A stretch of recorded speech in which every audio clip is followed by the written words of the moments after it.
Hello Malaysia, let's talk about NPC. And no, we're not talking about non-player characters in video games. NPC stands for Nasopharyngeal Carcinoma, a type of cancer that's more common in Malaysia than you might think. In fact, it's the 6th most common cancer in our country.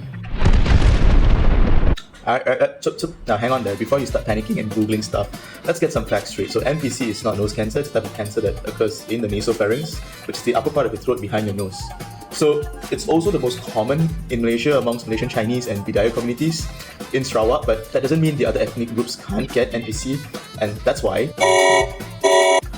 Be aware of these warning signs. Persistent nasal congestion or blocked nose, especially on one side of the nose, blood-stained nasal discharge or saliva, a painless lump in your necks, as well as symptoms related to your ears like hearing loss or ringing or double vision. I know, you're probably thinking at this point, the symptoms are kind of vague.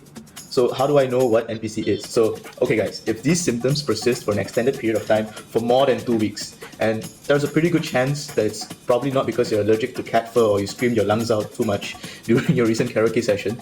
So please be aware. Hey, who's at risk for NPC now? Several factors to consider here. First, A, genetic predisposition. If you have a family history of NPC, you all are pretty much in the VIP club, not the good kind. And B, if you have the Epstein-Barr virus infection, EBV, almost all NPC tumor cells contain EBV.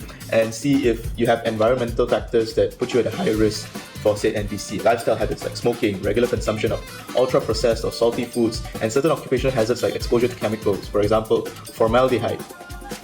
These are not all, but just some of the attributed risk factors.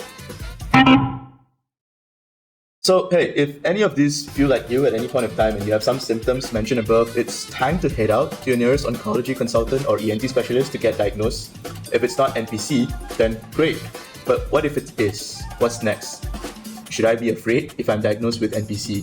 So, treatment options for NPC have come a very long way in the last few years, and common approaches that we use include radiotherapy for early stage NPC, chemotherapy for combination therapy together with radiotherapy in the advanced stages, and now we're also moving into immunotherapy, which is a newer form of treatment by empowering your own immune system, offering hope for recurrent cases that are a bit more complicated to handle in the traditional way.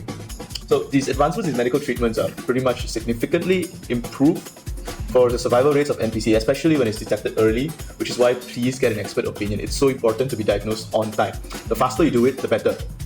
So, hey guys, this would be my side quest for you for NPC. So recognize and be familiar with the symptoms, understand the risk factors involved, and encourage loved ones and yourselves to, if you're affected, seek medical advice early. Together, we can complete the mission of fighting NPC. Share this video to spread awareness. It could save a life. Thank you for sticking around to the end. For more information on NPC, visit the Nasopharyngeal Carcinoma Society of Malaysia's website at www.npcresearch.org, link in the description below, and catch you in the next one. Bye!